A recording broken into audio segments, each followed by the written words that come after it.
All right, let's wrap this up. Let's head into the home stretch, Dan. What are we talking about now? We're playing games, Simon. Games. First game of the week, This Week in History.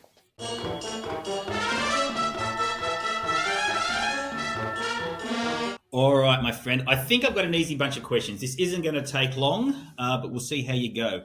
June 16, 2010, which original sitcom led by an all-star female cast is a first for the US cable channel TV land? Yesterday afternoon, I was listening to the latest episode of the Craig Ferguson podcast, which is called Joy. It's a pretty good listen. He had on guest star Dave Foley from TV's News Radio, another one of those sitcoms that came up roughly about the same time as Almost Perfect, as mentioned previously in the podcast here today.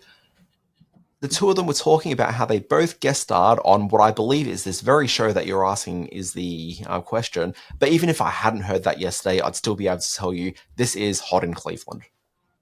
It is Hot in Cleveland, the story of three middle-aged best friends from Los Angeles who make an emergency landing in Cleveland, and they realize that all that's usual about Los Angeles don't apply in this town, and they decide to celebrate a city that values real women and stay where they're still considered pretty hot. Valerie Bertinelli, hot. Jane Leeves, hot. Wendy Malick, hot. You've also got Betty White in there, along with Dave Foley and...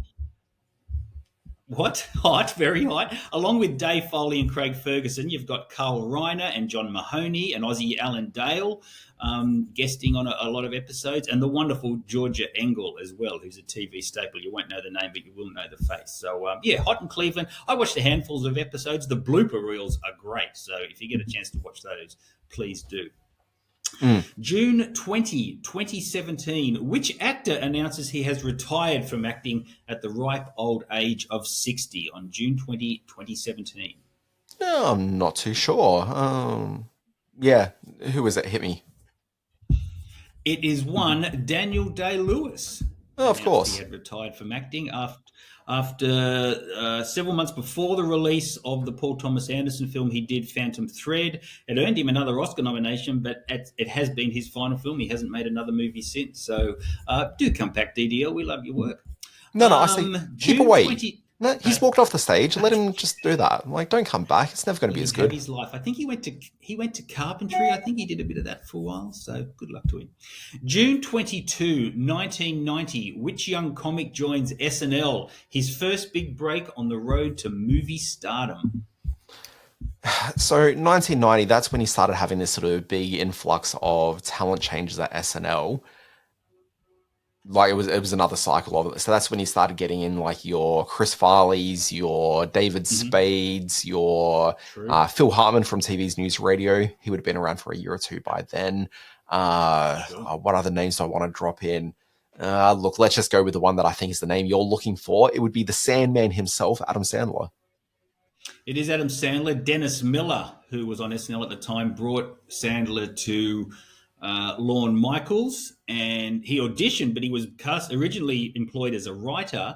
Then he became a sort of a featured player, and he became and made his first appearance on the show in 1990 in December, and then became a fully fledged cast member, but only for 2 years, despite being really popular with the fans. He was fired in 1995 when it was with a bit of an overhaul. So, but you're right. The answer is Adam Sandler. 2 out of 3 this week, Dan Barrett. Well done, my friend.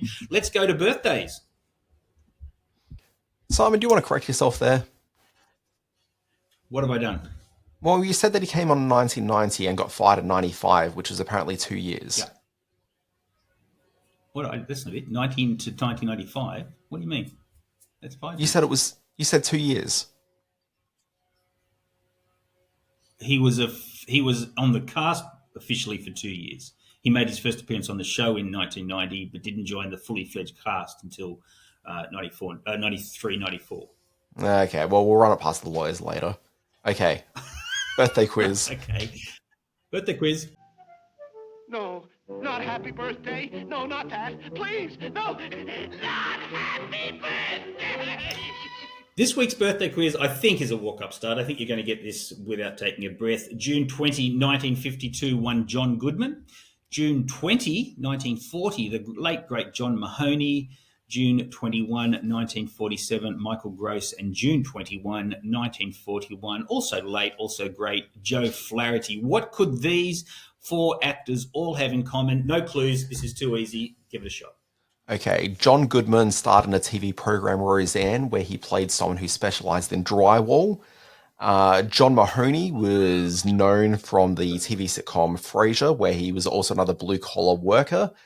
He was a former cop, but now retired.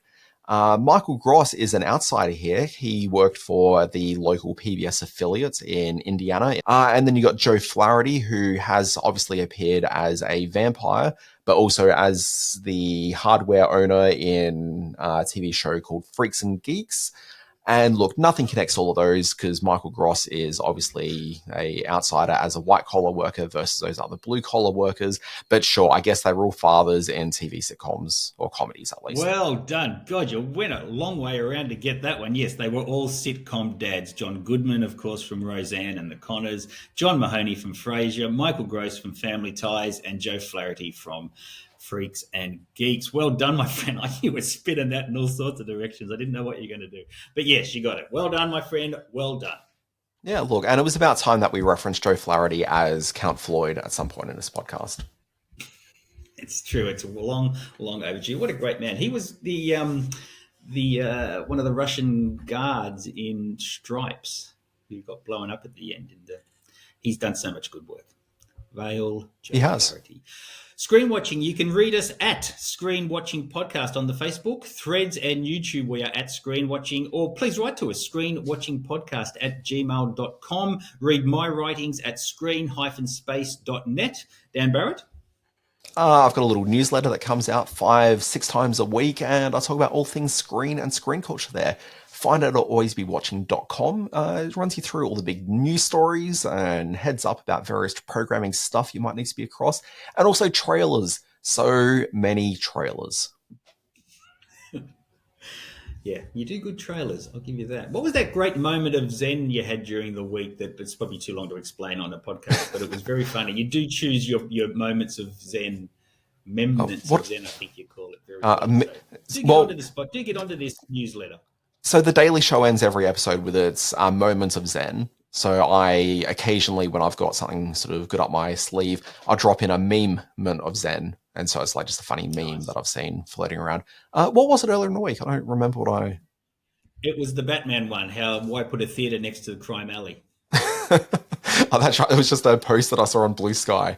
And yeah, it was like, you got this really nice, lovely theatre that, you get Gotham's wealthy elite turning out to see, great plays at. Meanwhile, it's right next to Crime Alley.